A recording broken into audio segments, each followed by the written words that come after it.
Welcome aboard, folks. I'm Stephen Malkowich, your captain on this adventure called Ship of Fools. I'm a fool. Lucky for you, I'm not sailing solo. Join me and a boatload of people, all just trying to make sense of this crazy world. It's a fabulous mess, and you're invited. Okay, I'd like to welcome everyone to Ship of Fools, where wit meets wisdom. Today's guest, we're very fortunate to have Bob Mackin from Breaker News. He is I'll say a wily old journalist. Maybe that, but you are an independent journalist. You've carved out a little niche, and are, I would suggest, quite well known in BC with regards to your writings. You write on Substack. You have Breaker News. It's breakernews.com, correct? Okay. theBreaker.news. Okay, perfect. I do have the Substack, got social media presence, but and of course do my own podcast weekly as well, the Breaker.news podcast. What we've done here is we've titled this episode, this conversation, BC Politics, and what the hell is going on? Okay, and let's just start with that, Bob. Like, what the hell is going on here? We have the Ledge is back in session, or shortly, right? Yeah, February 12th. The throne speech. February 17th is the budget, and it'll go until May. And when is the leadership convention for the Conservative Party? May 30th is when that happens. Okay. So it's going to be two tracks. You're going to have the Conservatives in the legislature as the opposition under interim leader Trevor Halford, and then you're going to have the leadership circus, as it would be, on the outside happening throughout the province as the various contestants. I think we're up to 9 now. By the time this airs, maybe we got 10 or 11, who knows, will be touring the province, crisscrossing the province. I'm not sure how many of them will make it to the point where they have to hand over the final installment of payment for their dues to be in. It's going to cost more than $100,000 for those who want to be there on the final ballot. So it's going to be an interesting end of winter and into spring politically inside the legislature and outside the legislature. And this has been BC politics forever. It's never a dull moment. I've been following it since I was a kid, even before I started as a high school newspaper editor, and back in the 80s. It's just the way it is. The rest of the country looks west and sees this crazy polarized situation in British Columbia, which is the province of so many extremes. Well, I can tell you this personally from I moved out here in 1994 from Winnipeg, and I never understood it. And it kindly, the light bulb went on this last provincial go around. And the best way that I can explain it is whatever faction that is not the NDP, and you can say whoever that is, Liberal, Social Credit, Conservative, none of them seem to be able to play in the same sandbox. Now, I've been told that that's not unique. Well, I think it is, because I come from the prairies, and the Conservatives play in the same sandbox, the NDP play in the same sandbox, and the Liberals play in the same sandbox. Okay. And I understand that Social Credit used to be kind of affiliated with the Conservative Party, but now we see these factions breaking off. Now, what I just, because I don't know, I'm trying to keep track of the parties. Okay. So we have the Conservative Party. Okay. Then we had Dallas Brody. What was that party called? Well, One BC, it still is a party. But she's not in it anymore. Well, she is in it. She's still the leader. There was this weird blow up that rolled out on social media during one weekend in late 2025 as Tara Armstrong, the other half of the One BC caucus. The One BC caucus, which was actually 2 BC, numbers-wise in the legislature, blew up over the status of one of their political staff. in the party who was also helping them out at the legislature, and that caused the party staffers / executives / legislative office staff to basically split. There was, for a few moments, it seemed that they had kicked Dallas Brody out of the party using the Constitution, but it turned around and they were gone and she was back. So she's back in the party, running 1BC. 1BC is her. She does have people that she's lining up to run in the next election. So she does have plans going beyond now into the next election, whenever it might be. But she actually has been at the Conservative National Convention in Calgary, like a lot of the Conservative leadership candidates. So they're all there trying to get their credibility, make their connections with the various people in the Conservative movement, raise funds, of course, and get support, get votes for whatever they need to be. And, of course, Dallas Brody, she's hoping to get votes in the next election. But then there are the candidates for the Conservative leadership, and they're hoping to get the support, getting the money to further their desires for power to take over the official opposition. So, yeah, you do have that situation where they do not have official party status. 1BC does not have official party status because they don't have 2 members. And that 2-member threshold was lowered to 2 by the NDP back when the NDP took power with support of the Green Caucus, which at the time was led by Andrew Weaver, and they had 3 members. So the 2 is the magic number. There's been a lot of talk, a lot of pressure within the legislature about raising that threshold. I don't know if the NDP is going to want to be seen to raise the threshold when their national party is hoping to lower the threshold so it can have official party status after the 2025 election when Jagmeet Singh got his posterior kicked by voters, and Peter Julian also lost, and so many others lost and left them in single digits, and Don Davies taking over as their interim leader. So the NDP would look a bit hypocritical provincially if they were to raise the threshold here in Victoria. Okay, so the other question I have is what is the other political party that kind of sounds like it's the remnants of a progressive conservative party? What's the name of that party? That would be Centre BC. Centre BC, and that's Karen Kirkpatrick's vehicle. Okay, and she was the North Vancouver or West Vancouver Capilano's redistribution there and changes of names of ridings, but she represented the riding that was held by Ralph Sultan for, it seems like, eternity. Ralph Sultan won, 5 or 6 elections for the BC Liberals, and he eventually retired.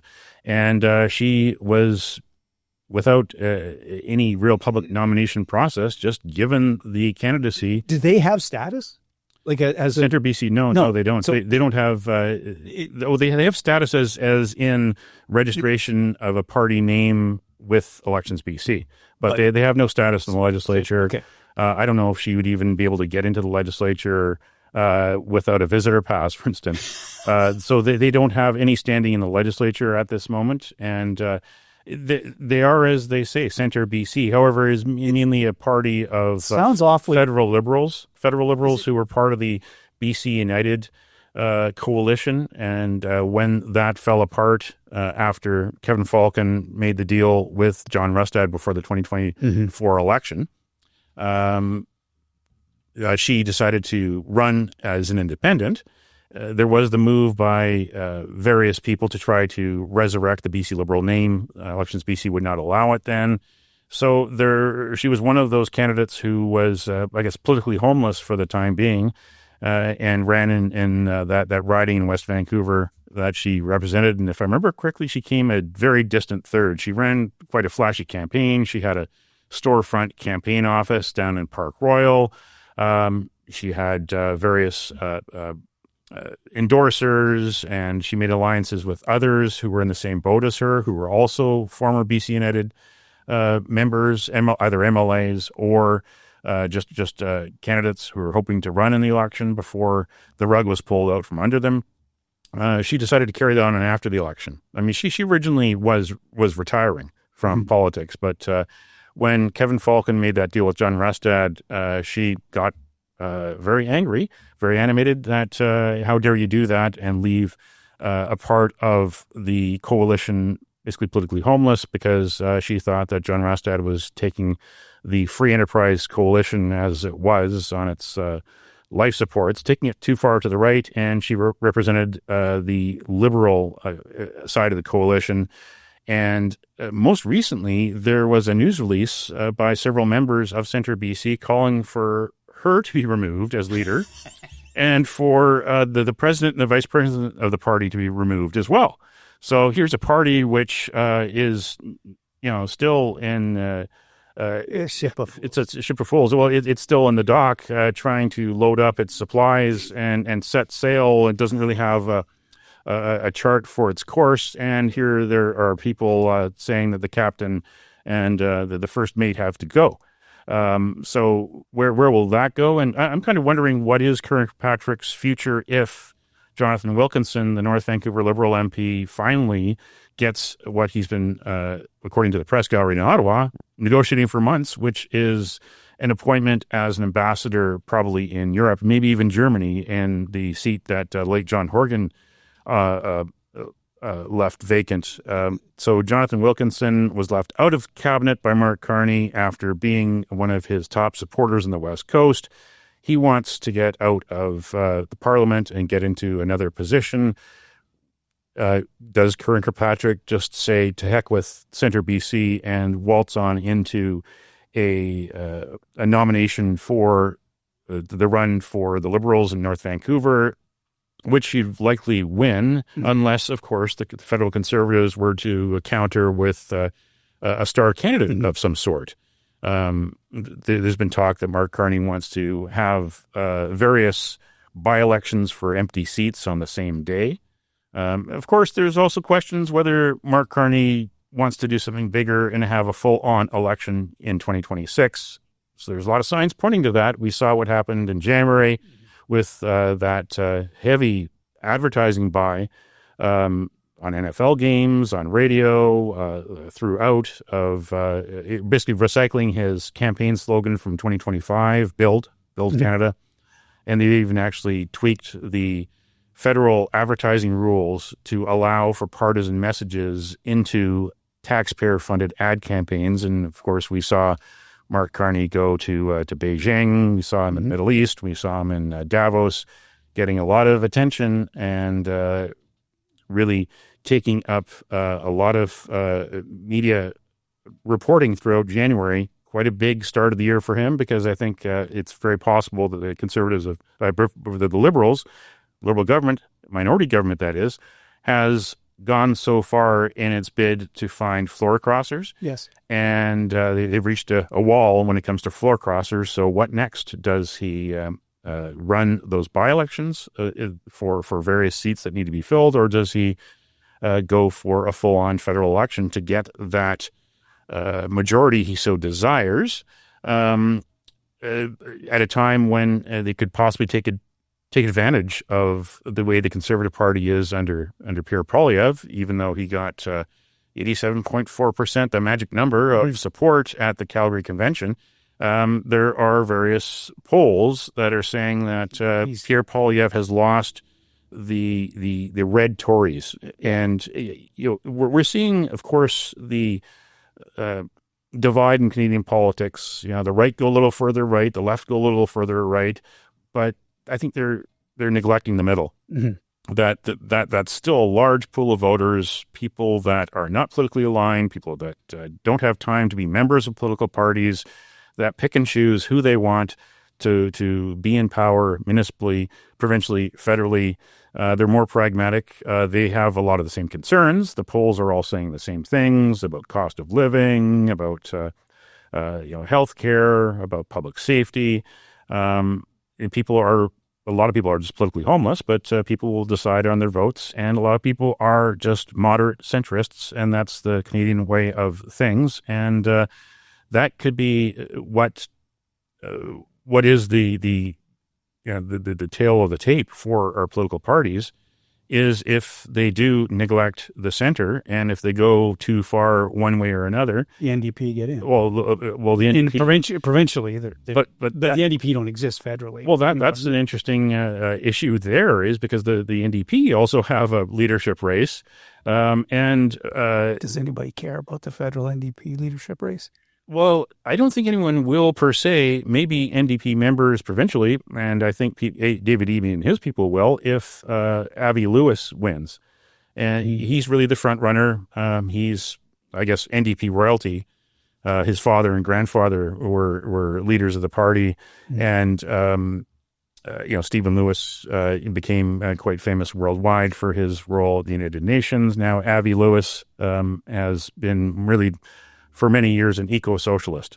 He wants to bring the party further left, and he's doing... But the Conservative Party federally, though, has certainly attracted far more blue-collar voters or attention than the NDP. Like who are the individuals that are going to vote NDP? That's the question I'm asking, because everything that I read, polls, everything... even following the leadership, the Conservative Party of Canada has attracted blue collar interest and support. Well, the NDP federally, if Avi Lewis wins, he's the one that has the best campaign, glossiest campaign. He's really riding the coattails of all the messaging that Zoran Mamdani had in New York. So he wants to bring that party further left at a time when David Eby is trying to look more moderate provincially, and at a time when David Eby and the BC NDP have actually done a lot more to help the Carney Liberals, because there were backroom deals to help the provincial NDP here back in the 2024 election. They got help from the Liberals. Liberal cabinet ministers were knocking on doors. They were shielding. Yeah, they were shielding. And they even had Tom Pitfield, who is now Mark Carney's right-hand man in the Prime Minister's office. His digital agency that really has for so many years run the digital campaigning for the Liberals. His company even had a contract with the EB NDP campaign in 2024. And then, of course, in 2025, EB reciprocated.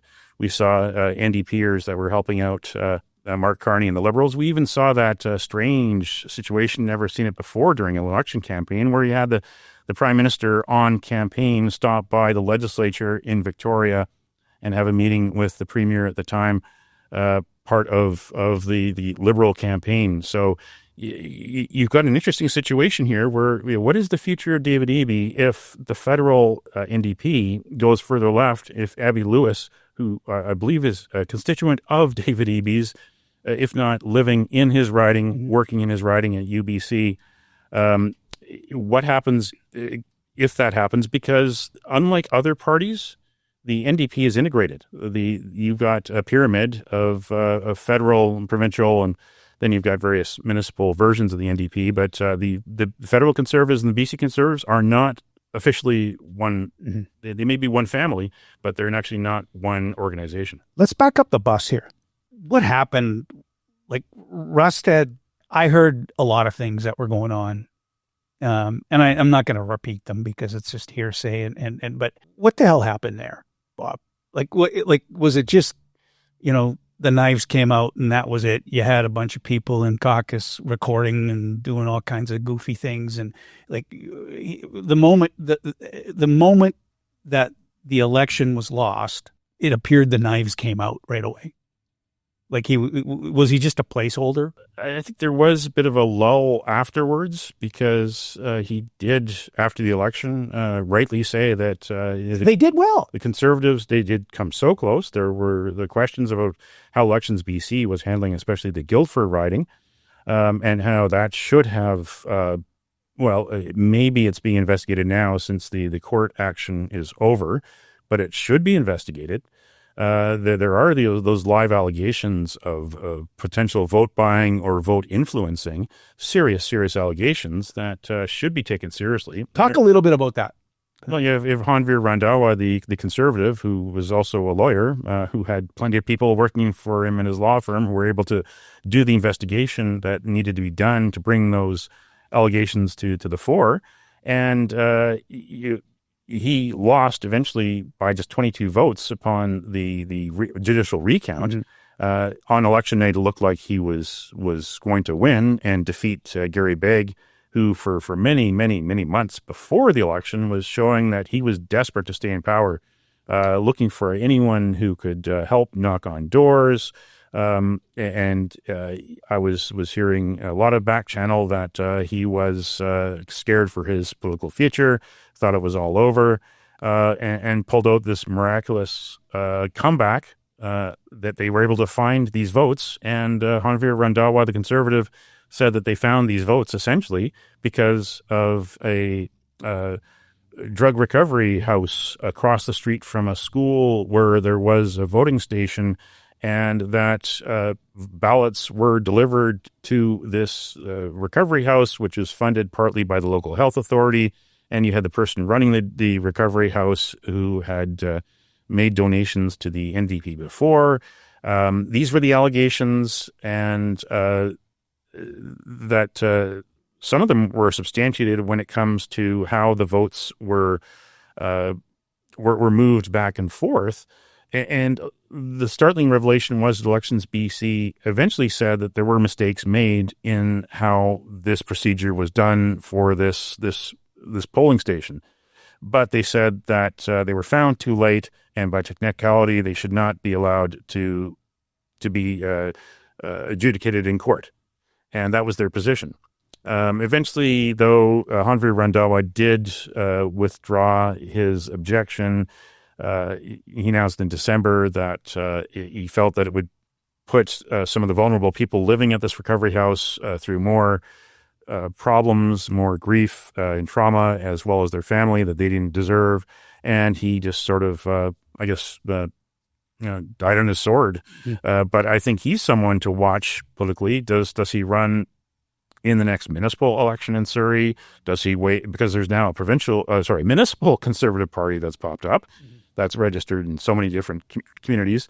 Or does he wait until the next provincial election, which is scheduled for 2028, although there's some question about whether David Eby might want to pull the plug sooner and go for an early election to try to get a solid majority instead of what he has now, which is a bare majority with help from the Green Party. So I think there's a lot of questions about what went on. And unfortunately, it didn't go all the way it could have gone in court. And then you have the situation where Anton Bogman, who was the chief election officer for Elections BC, ended his term, and now he's on his way to Ottawa, where he is the first commissioner of the foreign interference or foreign influence registry that we've been waiting so long for it to be instituted. So never a dull moment about who's who in the zoo and who goes where. I'll say this. In all my years, I've never seen an election occur where almost the day after the knives are coming out for the leader of the opposition. Like that was made painfully obvious to me through certain channels. I'm going, you guys are already talking about a revolt, and you haven't done anything yet. Rustad didn't want to go initially, but something convinced him to go. And that was, pressure, obviously. But it appears to me that there was really no plan. We're going to get rid of the leader, but what's the plan? Yeah, I think if you look back, the first real roadblock or speed bump after the election was in early 2025. There was a member of the Vancouver Police Board, Comfort Sarcoma, who expressed concern about gender politics, sexual identity and gender, and that seemed to cause a split among the Conservatives, because that is an issue, especially with the Conservatives, an issue that John Rustad actually tried to table in the legislature about protecting the space in sports for women and girls so that they're not playing sports with people born male. The NDP blocked that from first reading. That's an important culture war issue, although an issue that isn't really a far-right issue because it's an issue that international sports organizations have struggled with and have set new rules about so that there aren't men competing against women in women's sports. So that was an issue for the Conservative Party, and then you had this situation blow up in the Vancouver Police Board, dispute about this member, ex-member of the Vancouver Police Board, and the Conservatives jumped onto that.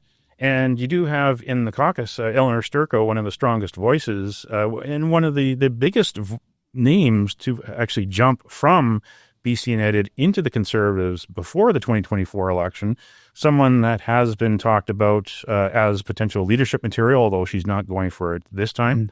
But she's someone who has been outspoken on law and order issues. She came from the Surrey RCMP, and she's also someone who was able to bring to the fore a lot of very important information about the complete failure of drug decriminalization.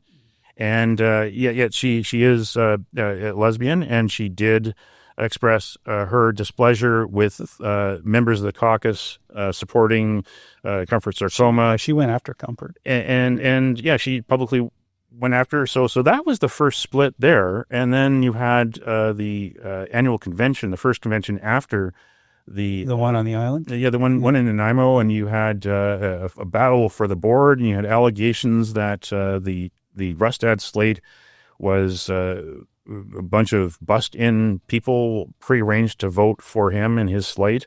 And, there were members of the party that were asking for financial statements that they said weren't there. So there was all kinds of infighting there. And then it just cascaded from there. You had the leadership review, which was underwhelming numbers. Rustad won by, 71% or so, but it was 71% of, I think it could have been fewer than 1,000 people. I don't have the numbers in front of me, but it could have been fewer than 1,000 people actually expressed support from to stay as leader. And then you compare that to another leadership race that was happening last summer. The Green Party had a leadership race to replace its leader. And you had the new leader, Emily Lowen, who was 24 or 25 at the time. Well, she got more support in her party than John Rustad did in his. Her party really, even though with two members, is still mainly in the political wilderness, whereas Rustad, leader of an opposition party that almost beat the government, had such tepid support when it came to the numbers. And I think that just opened the door to complete infighting throughout the fall session. And then finally, the day before the session was supposed to end is when it all came to head. And you had the strange situation where the Conservatives basically went to the NDP and said, well, can we end the session a day early? Because we've got to deal with this important housekeeping of who's going to be the leader. It was a very underwhelming session because you had this infighting. You didn't have the Conservative opposition prosecuting the NDP like it should have been. I remember early on, they scored a bit of a freedom of information win when they got documents that showed that David Eby was spending six figures on a comedian to write jokes for him. Yeah. And I thought, well, there's something. There's something, but it didn't go anywhere in the legislature because they really weren't organized. They're too busy fighting against each other. Yeah, they were fighting against each other. You had people who were supposed to be the important critics that weren't getting the time in question period because they were on the outs with John Rustad. You had the allegations of leaks that became very important for the party. You still had some times within the fall session where the Conservatives were able to land a blow on the NDP on some of the major issues, but it didn't seem like much. Well, it didn't bruise them very much. Yeah. The NDP came out still mostly unified, even though there were the rumors of people on the inside of the NDP hoping to oust or at least get a sizable vote to review Eby's leadership when the NDP held its convention at the end of November. So who's officially in the race? I know Caroline Finley announced the other day, and with fanfare saying that there's too many liberals in the Conservative Party. Okay, yeah. Well, we pretty much there's liberals in the Conservative Party. They're like liberals. Who's actually who's put their name in so far? And there's two questions to this, Bob. Who's put their name in so far? And why is the fee so exorbitant to get in? Those are two questions. Yeah, you've got Peter Millibar, who is in caucus. He came from BC United / BC Liberals, in Kamloops. So he's really the top caucus member that's running. You've got Yuri Fulmer, who's from West Van. Yeah, West Van, A&W guy. Yeah, he is an investor in various businesses as A&W franchises. He ran in the 2024 election, and he could have won, but he was in a riding, West Vancouver, Sea to Sky, which he got lots of support in the West Van side, but not so much on the Sea to Sky, Sunshine Coast side. So you've got him as well.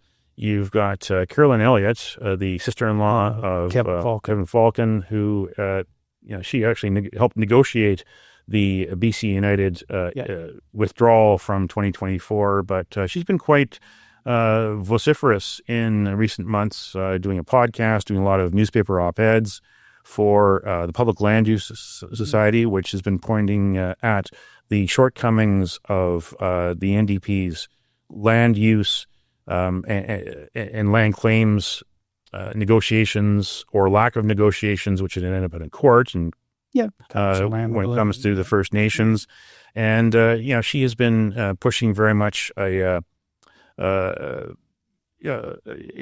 conservative alternative, even though she comes from the liberal side of things. And Yuri Fulmer, of course, in days past was a BC liberal supporter, but then again, this dispute within the party of who's true blue, I guess neglects the part of it that there was a coalition to oppose the NDP. It had power for so many years, and you did have different power dynamics there that you did have at certain times. A federal liberal running the show, as Christy Clark was, and then you had people in her inner circle, such as Rich Coleman, who was a federal conservative. So you do have this ideological dispute that's there. You've got Sheldon Clare, who's MLA from the Prince George area. You've got is there a guy in front? Who's the guy from the interior? There's another. Is there I want to say Aaron. Is there no? No, there's a fellow named last name's Ham. He was the first one in. I'm not sure if he's going to continue to the end because of the very high price to pay to be on the ballot. Kind of a fringe candidate. So let's segue into why do they put such a high price on? Well, it tends to be that political parties use this as an opportunity for fundraising to get their war chest stocked up again for the next election. But it seems exorbitant. Well, it is exorbitant. It's not the highest price that we've seen, but it is exorbitant because they want to make sure that they don't allow in fringe candidates who, have no chance but just want their moment in the sun. And I mean, $100,000 or thereabouts. That's under the current leadership rules, political fundraising and campaign financing rules that the NDP put in place in 2017. You can't just ask someone to write one big check for you and let you in. You've got to do a little bit of fundraising, and if we're talking about $100,000, that's do the quick math. Yeah, that's 8 or 9 people or so, or maybe 80 people. I'm missing a zero there. Yeah, that's one banquet away from getting all your money together. If people are going to donate their maximum allowable individual donation for the year. So yeah, it really is that thinking that they want to make sure that they don't have too many people there. They don't have any fringe candidates who aren't serious. but they also want to restock that war chest, which I haven't looked at the Elections BC figures to compare it, but from conservative sources that during the Rustad problems in the fall with his leadership especially, and even during the summer when they were trying to get those votes happening, that the party fundraising just stopped. Well, I'll tell you this, Bob, like a full disclosure. I'm a card-carrying member of the Conservative Party, federally and provincially. Okay. Make no bones about it. Got my card. Been that since Jesus was a baby. Okay.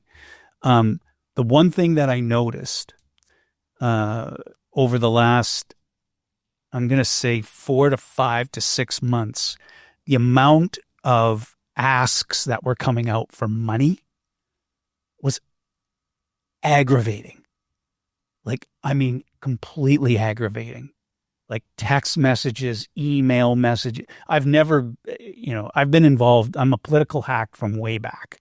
But it was to the point I was getting 3 or 4 or 5 of these things every day, asking for, we need more money. We need more money. We need more money. And to me, I look like that looks like a sign of desperation, that they don't have any money, and is a little bit disconcerting, So that leads me to the question. So also on that, so not only did you have this situation where the party was so distracted by the questions about John Rustad's leadership and just wasn't out there doing any fundraising, or if they were doing fundraising, it wasn't bringing in the money. You also had earlier in the year, by all fairness, the federal election. And so they're drawing on a bit of the same political market, some of the same people who would have put their money federally into Pierre Poilievre's campaign, and being asked to also put money into the Conservative Party in a non-election year, 1 year after the election. So the well would have dried up a lot for obvious reasons. So they're looking at this as an opportunity not only to make sure that they get the right crop of leadership contestants, but bring that revenue back in, sign up a lot of new members, because they're still far away down from where the BC Liberals were. I think the BC Liberals used to say that they had 30 or 40 or 50,000 members, and of course that would go up whenever there would be a leadership campaign happening.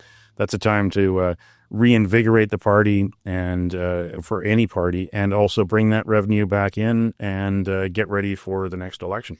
Do you see the BC Liberals, over the years have always had the center right in that, okay? If the BC Conservatives, if their goal is to eradicate liberals out of the conservative, does that not just assure the NDP victory? It would, although, again, this is where the federal influence can be, where you've got Mark Carney, who is trying to portray himself as a magnet for red Tories, to prevent Poilievre from having a chance to get anywhere near power. And so could that have a ripple effect here, where the Liberals in British Columbia quote unquote correct the course themselves, and maybe the Conservatives here are more open to them ideologically again, because I think this infighting really is about the legacy of the Justin Trudeau years, and also about the legacy of the Christy Clark years, because the BC Liberal brand, was changed by Kevin Falcon to BC United for essentially those reasons, that even Liberals themselves were very embarrassed about what was going on in Ottawa, and were hopeful for a change in leadership. They were worried, of course, at the end of 2023 and into 2024 and throughout 2024 about being decimated by the Conservatives until Mark Carney came along in that leadership race. So you've got the federal Liberals putting away those Justin Trudeau years and the ideology, the leftward slant of the party, and the lack of business acumen in the party, lack of attention to the country's finances, Now you have someone in power in the federal Liberals.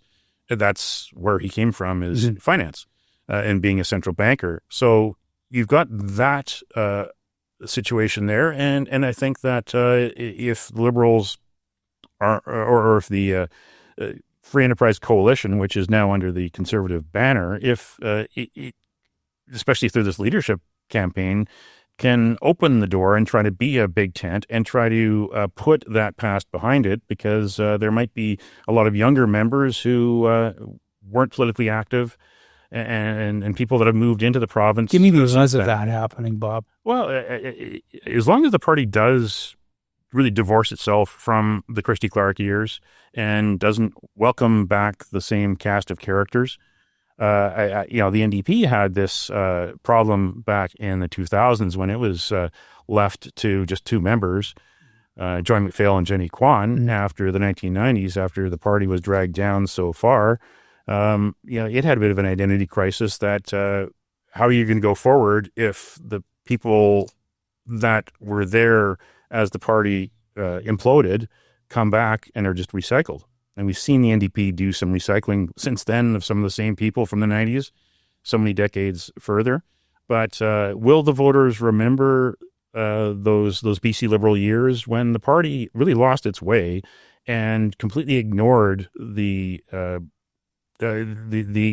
opinions of the general public, as the general public saw housing affordability go way out of whack, and saw what was happening. Healthcare go for shit. Yeah, healthcare, crime, casinos, everything, and how our crown corporations also became too fat and full of waste and corruption themselves. So, will the federal Liberal changes have enough of an impact here that cause the mainstream Conservatives to say welcome back to the coalition and realize that really the only way traditionally in BC to defeat the NDP is to have that Free Enterprise Coalition?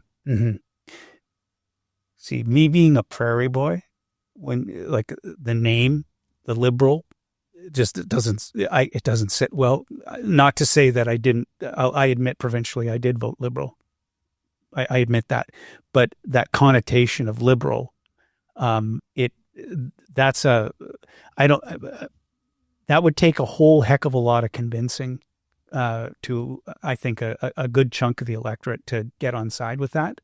I say this, I agree with you when you're talking about Carney, because that speech that Carney made at Davos, that could have been Stephen Harper making that speech. Like he's a banker. He gets it. Now, whether or not that, I think you're making a big jump though to BC politics, because I think that there's something in the air out here that's a little bit different. It's goofy. Well, you do have an interesting situation where this leadership race does include various names from the past. I mean, Carolyn Elliott comes from BC United / BC Liberals, but you do have Ian Black, who is a former cabinet minister during the BC Liberal era.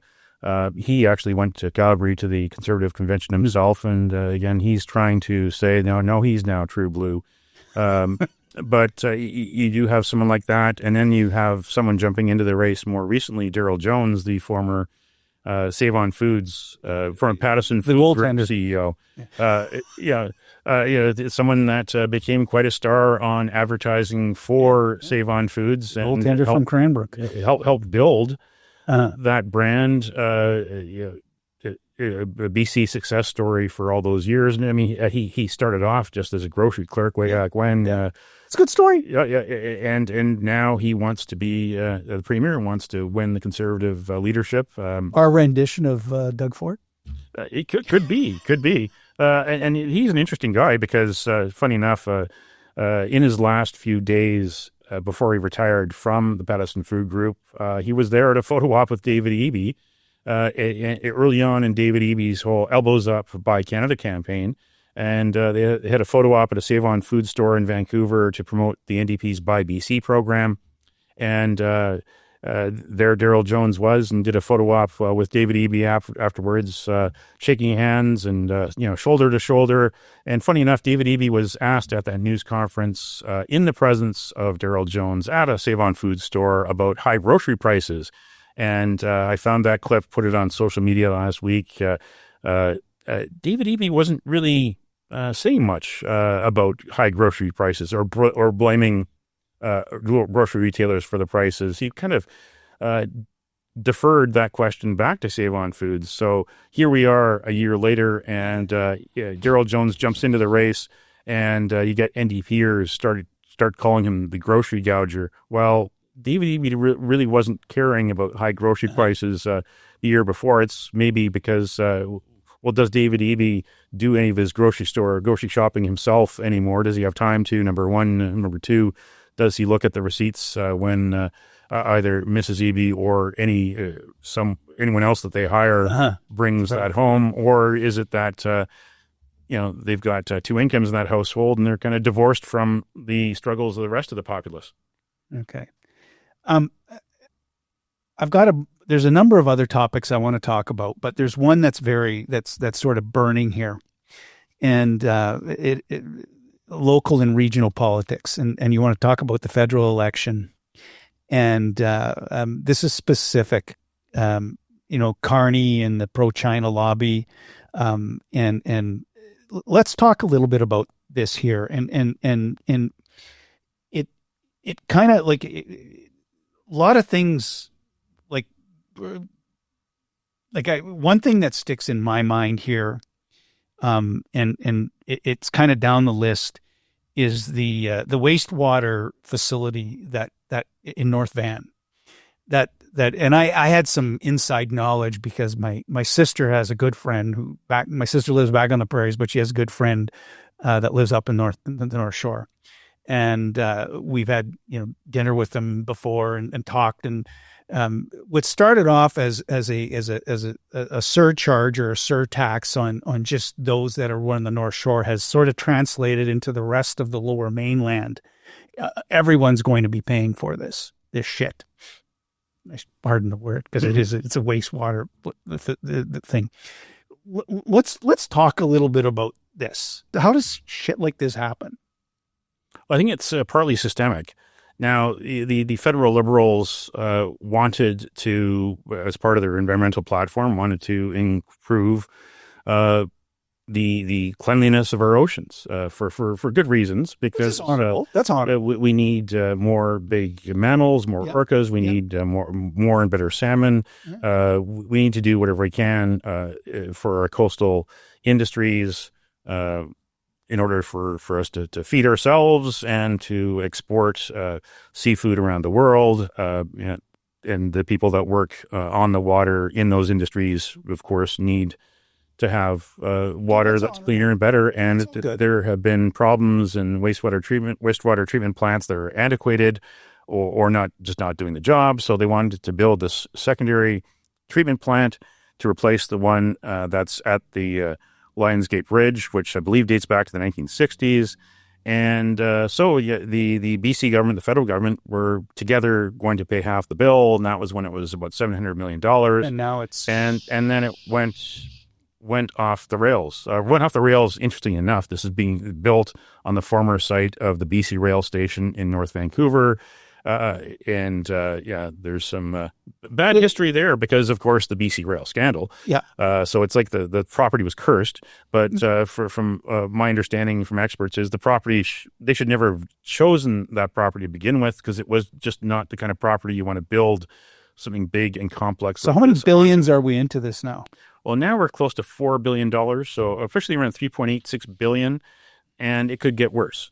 The latest update by Metro Vancouver staff to the Liquid Waste Committee is that their new construction company, PCL, which took over from Acciona, the Spanish company they fired back in 2022, they're going and finding more deficiencies all the time. And to correct those deficiencies, it's very well could cost more money.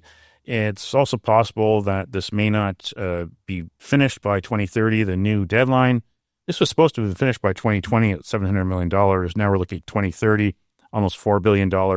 And the systemic problem really is that the owner of this project, even though it is the taxpayer, it's Metro Vancouver, this regional government, which is basically a government of governments that each municipality decides who to send there. There's no direct elections.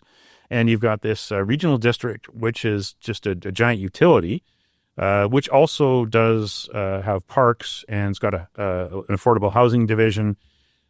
They have for so many years been allowed to operate in Burnaby with very little scrutiny. Who's accountable? There is no accountability here because there is no direct election by the public to anyone that sits on Metro Vancouver. And Metro Vancouver goes about its business and decides to hire whoever it wants at very high prices. And it is this government, literally government in the sky. They're on a skyscraper at Metrotown, a skyscraper that they bought. So they've got prime real estate in this skyscraper as far away from the ground where the people of the province work and live mostly in Burnaby, that they are off there in the clouds, divorced from the public, just not accountable. And you've got this culture within this organization, which is really more of a corporation than it is a government. And there are those that are pushing for reform. Daniel Fontaine, who's running for mayor in New Westminster, Cash Heed in Richmond, who's also running for mayor. They've been some of the biggest voices for change at Metro Vancouver. Yeah, there was this study that they got one of the big four accountancies to do a study on changing governance, but it really doesn't go far enough. It said, yeah, the obvious that there's too many people on the board of Metro Vancouver, something like 40 politicians from around the Lower Mainland, and they've got this crazy weighted voting system. And you've got this situation where some municipalities pay more attention to it than others. It's only been recent that Vancouver Mayor Ken Sim has really paid attention to it. He kind of, sloughed it off because I don't think he wants the extra responsibility of going there every week. You've got the situation where you've got these politicians who for so many years were going to the monthly meetings on Fridays at Metro Vancouver and be paid the stipend that would be doubled if the clock struck a certain hour of the day, and they'd be paid double for very little work. Isn't the mayor of Coquitlam somehow implicated? Am I wrong? The mayor of Coquitlam is who's leaving office, not running again. It was actually the daughter of the chief administrative officer of Coquitlam, who himself is retired.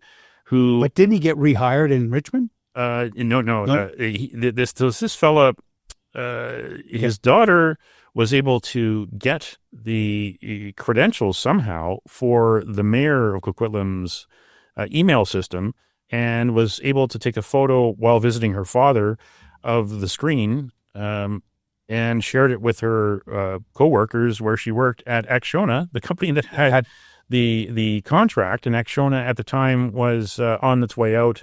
That was the decision late in 2021 by Metro Vancouver to get rid of Acciona, which it eventually rubber stamped in 2022. So she got inside information through her father, and that is a strange situation that should have been taken seriously by the police. Was there any kind of investigation? I think there was a complaint, but as of yet, I don't think it's gone anywhere. And I remember asking Jerry Dobrovolny, the commissioner of Metro Vancouver, when he made the announcement in... Is he gone now? Oh, no, he's still there? He's still there. Was he suspended? There was the move to suspend him, and as I understand, it has not been dealt with yet, but there's some that want him suspended because of changes within the chief financial officer's office. There's been departures there that aren't terribly popular among the directors. So there is a movement to suspend him over that. He has been, pulling down a compensation package, which is among the highest paid in the entire province. Yeah. And, he is, an engineer formerly with City of Vancouver. He himself also was a New Westminster. I knew him back in my counselor. Westminster days. And he comes from way back when. He was a football star at UBC and got drafted in the Canadian Football League. I remember I believe the Rough Riders. So he's been the point man for this. And when Metro Vancouver decided to drop the bombshell about how it dropped the ball, they about how it fumbled, they put Jerry Dobrovolny, the former CFL player, in front of the media, not any of the politicians that day, up there at the higher reaches of its tower, and he was the one that delivered the bad news. I remember that was the middle Friday of spring break in 2024, so they timed it just when they thought it wouldn't cause a problem and would be in and out of the news cycle in a day or two. Well, boy, were they wrong. Here we are in 2026, and I think that's going to be a major issue that will shape this round of civic elections in the fall, because I think there's going to be various politicians who were part of Metro Vancouver who are not going to run again. We already know Malcolm Brody's been under the gun in Richmond. He's been heavily involved in Metro Vancouver for decades. He's not running again. I think that we're going to see a lot more. Is Ken Sim still? Oh, Ken Sim is still running again with ABC for this fall, but he hasn't been terribly active in Metro Vancouver. There's been a lot of questions about how active he's been as mayor, not going to all the meetings and sometimes leaving town for business, and questions about whether his performance has been a little bit underwhelming. Well, absolutely underwhelming, because if you look historically, I mean, the last time we've had major provincial leadership races on the when the Free Enterprise Party has been poised to take power, the mayor of Vancouver has been prominent in people have been saying, he's going to run, or there's been a move to draft him, or the mayor of Vancouver has thrown his hat in the ring. Look at Gordon Campbell in the 1990s with the BC Liberals back then, when it was the battle of the Gordons versus Gordon Gibson and Gordon Wilson, the incumbent leader. You had a party that was getting ready to get into power. You had, on the NDP side, way back when Mike Harcourt became he went from mayor of Vancouver to the NDP leader and to the premier. Ken Sim is not even part of this conversation. And that, I think, is a commentary on his performance as mayor, waiting until the last year of their mandate to pay any attention to fiscal responsibility with his zero property tax freeze. That was something that you would expect in the first 100 days. The first 100 days of Ken Sim's mayoralty was among the least impressive 100 days of any new politician that I'm ever aware of here in BC, if not federally. It was so underwhelming. Nothing was done. It seems like he was on a bit of a victory lap the whole time, because he became mayor of a city that is a host city for FIFA, that he'll be able to get lots of VIP tickets for him and his friends to enjoy World Cup matches at BC Place. And you've got to wonder, ABC, what is its future? If its polling says by summertime that it's looking at a defeat, what will happen then? Will he have his name on the ballot when they have to register just before the election, or will someone else in ABC take over? Because I don't think he's necessarily a politician who will want to be stranded as a weak mayor among various factions or among a majority council that's run by another party. We saw what happened with Kennedy Stewart, who tried to keep it together, and then, of course, started his own party afterwards to hope to stay in power and have a caucus to help him push through his policies. But under the system that's happened here in BC and major cities of party system and party discipline, if Ken Sim doesn't have a party surrounding him, does he want to be mayor? And does he want to wait until election day for that to happen? We saw that the by-election in early 2025, how much of a gong show that was. It was poorly organized. The ABC candidates who were running were the lowest ranked party-affiliated candidates on the ballot.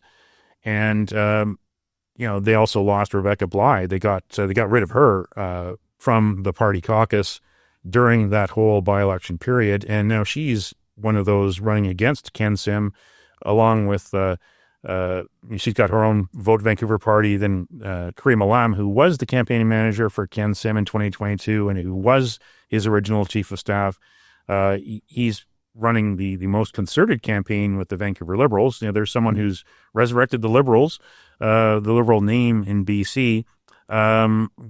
Do Ken Sim and Rebecca Bly cancel each other out? Does that leave space for Ken Sim at least to hold on to the mayoralty if he wants it? Does he even want it? That's a good question. Does he want it? And does this upstart municipal Conservative Party field a candidate to further split the vote?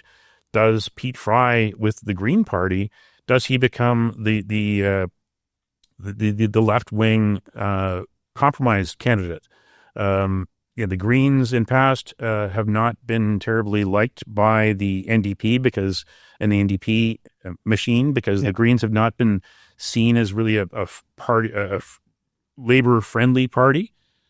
Some of the same questions that you see happening among the Conservatives are, who's a really true blue Conservative? Well, you got those in the NDP that kind of look at the Greens with skepticism and saying, well, are they really friends of labor like we are? We know that they say they like the environment. Do they please those factions in the NDP? And the NDP still has quite a machine here in Vancouver with COPE in one city. Does the left rally around one candidate because they could do the same thing that Abby Lewis is doing federally, and we saw what down in the U.S. with Mamdani in New York, take the party further left, try to appeal to those Generation Z voters. They wouldn't be able to do it if they run against two or three others. In municipal politics, what typically is the voter turnout percentage wise?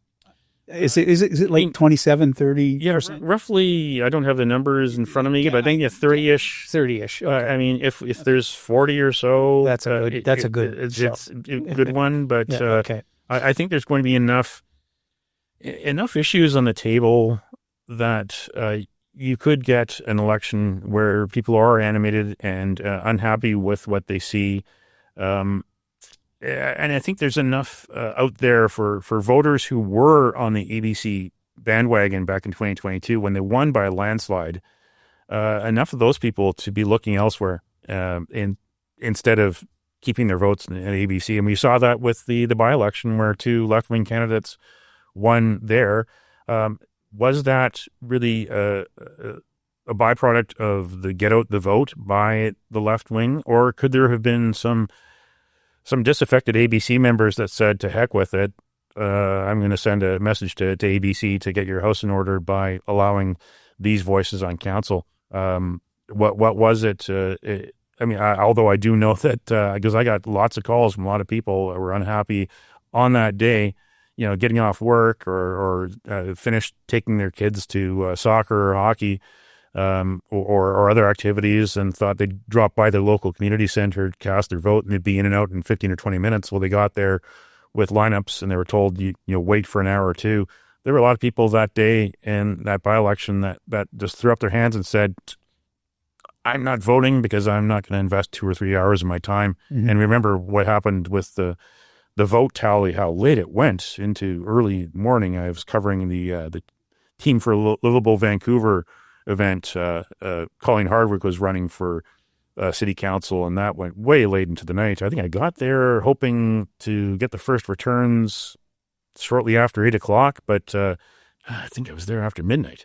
It was the least organized shit show by-election that I can remember, and it seemed to be because a voter suppression technique that we again, this is another reason why there's a lack of accountability and transparency. That should be investigated just as much as what was going on provincially in Surrey with Elections BC. The City of Vancouver should be investigated for that. Was it a voter suppression technique that ABC said, well, let's underfund this because we're going to lose anyways, and hope that we can get someone across the line? Or was it complete incompetence? I mean, they were warned by staff that you need to put some more money into running this campaign, into staffing the election so that people can vote. There were signs early on at the advanced voting station at Vancouver City Hall when the lamps were suddenly very long that something was happening, something was brewing, that a reaction to ABC was happening. And they certainly got spanked on election night. But of course, what kind of accountability was there? I mean, we had a new city manager come in the summertime.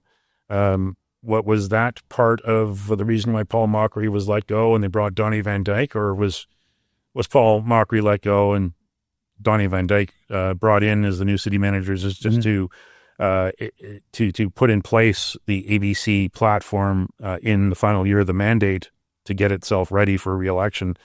So yeah, that was a very poor night for democracy in Vancouver, and I think that there might be some voters who will remember that. Well, we're ready for a new go-around now. Oh, there might be some voters still angry from that day who will go and vote because of that against ABC in October. Mm-hmm. The sad thing is there might be some voters who remember that by-election and say, it's organized by them. Well, I'm not going to vote. Mm-hmm. I mean, and that's the sad thing that you get.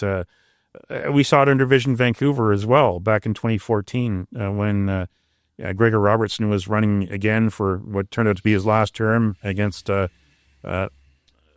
NPA and Kirk LaPointe in his campaign, which looked like it could have knocked him off. Well, we saw voter suppression happen that day.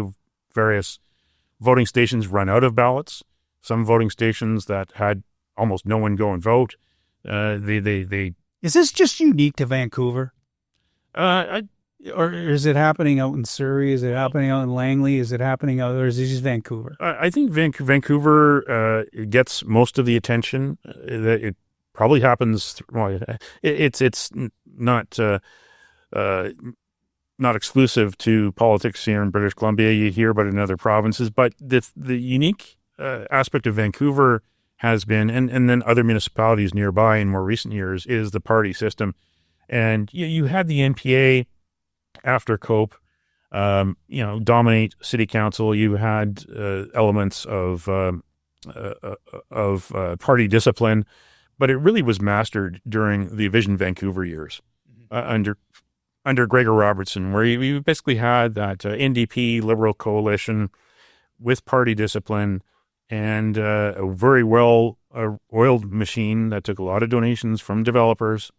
And they changed the electoral system here. They basically took off the geographical harness. So if you were a voter in Vancouver, you didn't need to vote at your nearest elementary school or church basement. You could go anywhere in the city. And that was this idea that was going to be more convenient and encourage more people to vote. But it may have ended up also encouraging more voter turmoil, more voter corruption. The same thing happened in the previous provincial elections, that geographical tie was removed. And we saw, at least in some parts, how that may have swayed voters and raised questions about integrity. Let's bring it back to the provincial side of things. It seems to me that there's a start a party temptation going on. I mean that. It's just okay, well, there's another party. There's another party. There's another party. I'm open. I'm a political hack. It's all about winning. Okay. And in order to win, everyone has to be together. I go back to my my roots when I worked in Ottawa for a couple of summers and had an opportunity to sit beside Jean Chrétien a couple of times. But the federal Liberals, and I'm not saying, I was never a fan of Pierre Elliott Trudeau, but one of the things they used to do is that when they were in behind closed doors, they fought like crazy. But when they came out, it was the same message. It doesn't appear that we're beyond that now. It's like we come out of caucus and there's 16 different messages. And those 16 different messages translate into 16 different parties. And everybody's got some kind of axe to grind or whatever the hell it is. And what ends up happening is the NDP continue to get into power and do nothing and kick the can down the road. We have so many things that are chaotic in the Lower Mainland, in British Columbia as a whole, but specifically in the Lower Mainland where the largest population is. The chaos, it helps them. Can we not find a leader that coalesces like the opposition and is electable? It's a frustrating question from me to you. Well, I think, again, that goes back to the systemic problem we have here in British Columbia where party discipline is too strict.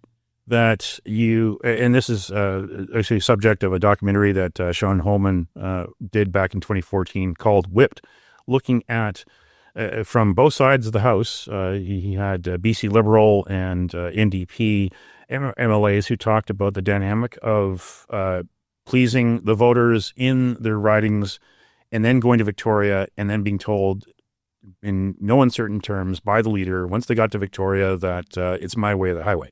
Mm-hmm. That don't care what, in the end of the day, what your constituents think about.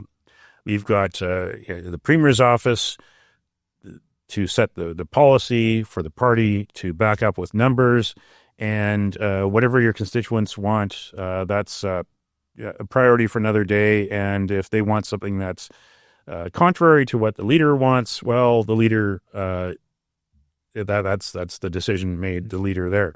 So we've got this situation where our legislature has been polarized for so many years on the left, on the right, where you've got the free enterprise against the labor/environmental coalition, and you've got the Premier's office gaining more power over the decades and taking away the power of the voters. And we've seen some elements of attempts to remedy that. During the Gordon Campbell years, you had his democratic reforms, which included the fixed election dates, which worked for so many years. And then you had his attempts to have the open cabinet meetings, which didn't last very long, but it was a nice idea and could have and should have continued. But you also had at the time a situation where the Liberals had 75 members versus 2 NDP, so they had lots of power ahead of them.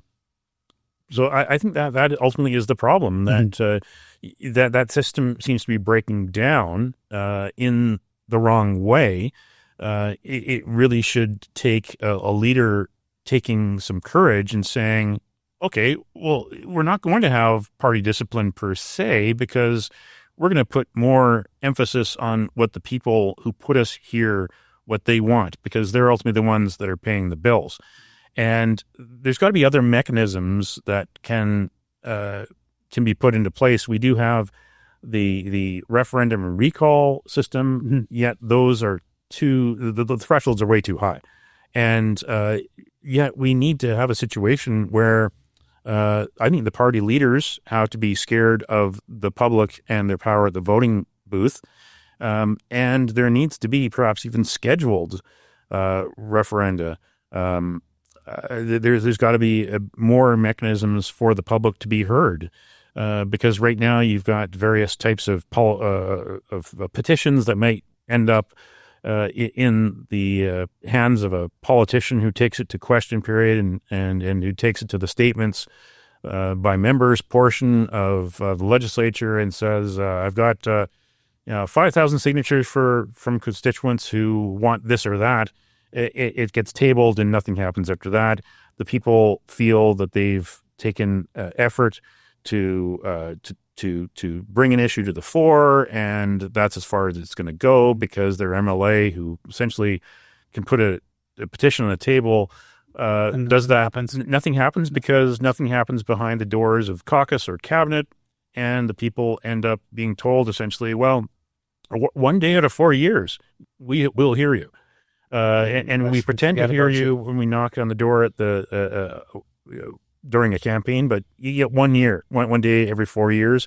And I think that is something that has to change. And I don't hold my breath that it's going to change anytime soon, because one of the problems is you've got a party in power now, and their middle name is Democratic, but they've been one of the least democratic parties in recent memories. Back in 2021, to celebrate their first year after that pandemic election majority, the John Horgan caucus and cabinet decided to start to tax public information, the Freedom of Information application fee, to take away a democratic right that the NDP back under Harcourt had put in place and had actually received international acclaim back in the early 1990s for freedom of information. The NDP under Horgan basically dismantled that system and have been told numerous times by the Information and Privacy Commissioner, you're breaking the law. But they don't give a shit. They don't because the less information that they can let out, the more that they can stay in power. That's what they think. We'll wind it down here. I just wanted to briefly to talk about our premier's recent visit to Ottawa and his little love-in with Daniel Smith. What do you think the likelihood of a pipeline being built is? I don't think it's very likely. We do need investors. But will Daniel Smith, especially in the Alberta government, find those investors? We don't need another case where the federal government comes in and buys another pipeline. Yeah. I mean, that was very costly to begin with. But you do have a situation where you've got David Eby on the same page as Mark Carney. We're still trying to find out about the procurement for the 4 new BC ferries, which were that whole contract was eventually given to a Chinese state-owned company. We still don't know exactly how all that came about, but I think that was basically a decision cooked up behind the scenes by Mark Carney and David Eby to try to get back in with China, despite all the reasons why BC and Canada should be decoupling from China. They're using this to decouple from the United States at a time when they should be trying to do more trade with Japan, South Korea, Australia, and the Southeast Asian countries. On that note, we'll wrap it up because we could go on forever here. We talked. That means that we have to come. You're going to have to come back. Bob, I want you to give your website a plug, your podcast a plug. Do it now. Your socials, everything. Okay. Yep. theBreaker.news, and we also have a Substack. So do a search for theBreaker.news Substack, and you can get on the free newsletter or subscribe, because when you subscribe, you get early access to podcasts, the Breaker.news podcast, which is also available through all the main platforms, Apple Podcasts, Spotify, TuneIn. Find it on YouTube as well. Find me on Twitter, now known as X, either Bob Mackin or The Breaker News. And just join the fun and see investigative journalism. I'll give it to you. I'll give it to you. You're an independent investigative journalist, and there's not very many of them. And I applaud you. And we'll do this again because there's more to talk about after this leadership campaign here that's going on for the Conservative Party provincially. There's going to be a lot to talk about. There's a lot of things that are in play here. And there's also a municipal election that's playing out too. So on that note, Bob, thank you so much for coming, buddy. Appreciate you. Thank you. You may be asking yourself, what's any of this got to do with me? Absolutely nothing. Until next time.